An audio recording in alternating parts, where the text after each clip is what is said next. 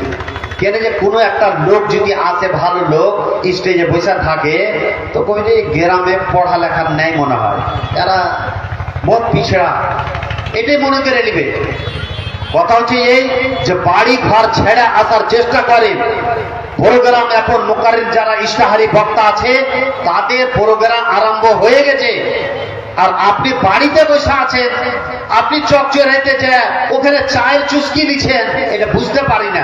মনে হচ্ছে আমরা কোনোদিন বাপের কালানে চাই মনে হয় খাইনি, কোনোদিন দোকান পাশারে ঘুরিনি, এরকমই মনে হচ্ছে।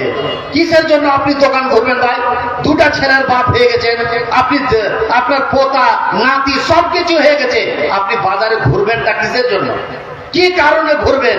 আপনি ঘুরতে পারেননি? আপনি জিলেবি চা খাননি কোনোদিন? কিসের জন্য ঘুরবেন রোড পাশারে? মানা করেন। আর ভলেন্টিয়ার হাজরাতকে বলবো, দোকান পাশারে রাস্তাতে না থাকে, আইসা শুনবে, আর যদি শোনার মন না থাকে তো বাড়িতে যা শুতে যাও, তোমার দরকার নাই। কিন্তু এখানে বাজারে আপনি ঘুরবেন এদিকে ওদিকে, আমাদের মা বোন, এটা আমরা ঘুরতে দিব না, আর এরকম হ্যাঁ, আর এরকম বেসামদের করতে দিব না। এই ধরনের কাম করার কারণে বিভিন্ন জালসা আজকে বদনাম হয়ে যাচ্ছে। এগুলা করতে হবে না। মা বোনেরা আপনারা স্মরণ করে, আর এখানে জালসার যেখানে আপনার প্যান্ডেল বানা হয়েছে ওখানে আপনি আসার চেষ্টা করেন। আর আপনাদেরকে বলবো যে ভাই, এ পিছনে গেলে বসে যাচ্ছেন, এটা বুঝতে পারেন রাগ আছে, ঝাল আছে, কি ব্যাপার? আগেকার কুর্সিগালা খালি কর বসেন, খালি ছাড়িয়েন না।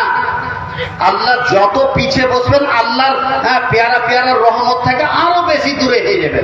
পিছে থাকতে থাকতে এমন হবে যে পিছের রহনেওয়ালার মধ্যে হয়ে যাবেন আপনি, আল্লাহ তাআলা আপনাকে আরো পিছে করে দিবে। তো আগে আসার চেষ্টা করেন। আসছেন ফজিলাতুল শেখ জনাব ফরিদ আলম মাদানী সাহেব হাফেজাহুল্লাহ, উনি উস্তাদ জামিয়া আয়েশা আল ইসলামিয়ার। আপনারা জানেন যে উনি যখনই কোরআন হাতে তাকরীর করেন, আলহামদুলিল্লাহ মুদাল্লাল আন্দাজে এক এক ইবারত কোরআন হাদিসের পড়তে যায়, আর তার তর্জমাও করতে যান। এই তাকরীর এরকম আলেম ওলামা পাবেন না। আমরা এটা বুঝতে পারি না, বিভিন্ন জায়গা থেকে 10,000 15,000 টাকা দিয়ে বক্তা নিয়ে আসার চেষ্টা করছি, আর এখানে সোনা আর হীরা জহরাত মজুদ আছে, তাদের আমরা বক্তব্য শোনার জন্য আমরা করি না। যা হোক, ছোট মোটো আলেম নাই, অনেক বড় আলেম। ফজিলাতুল শেখ জনাব ফরিদ আলম মাদানী সাহেব আপনাদের সম্মুখে আসবেন, আর ইনশাআল্লাহ আধা ঘন্টা পর্যন্ত আপনাদের সামনে বক্তব্য রাখবেন। আপনাদের কাছে আশা করি যে যেখানে আছেন তাড়াতাড়ি এখানে এসে বক্তব্য শোনার চেষ্টা করেন। আমাদের ইশতেহারি বক্তা ফজিলাতুল শেখ জনাব ফরিদ আলম মাদানী সাহেব, উনাকে দিয়ে দিচ্ছি। যারা বাড়িতে বসে আছেন মেহমান নিয়ে, তাড়াতাড়ি চলে আসেন।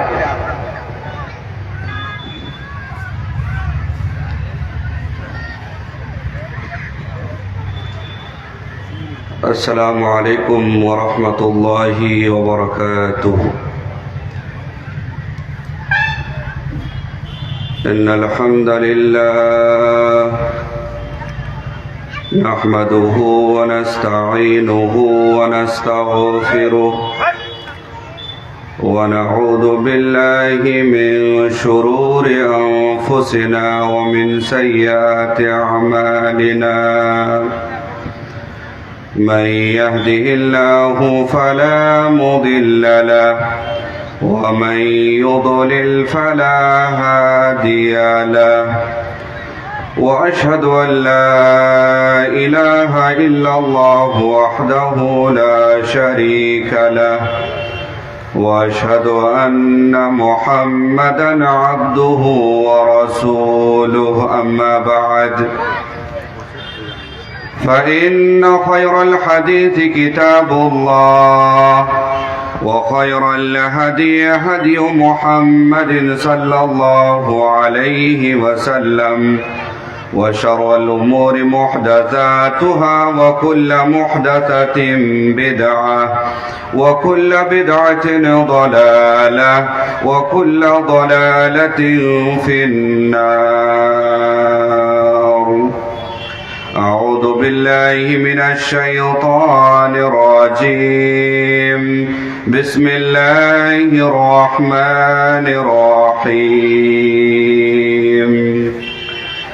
إنك لا تهدي من أحببت ولكن الله يهدي من يشاء وهو أعلم بالمهتدين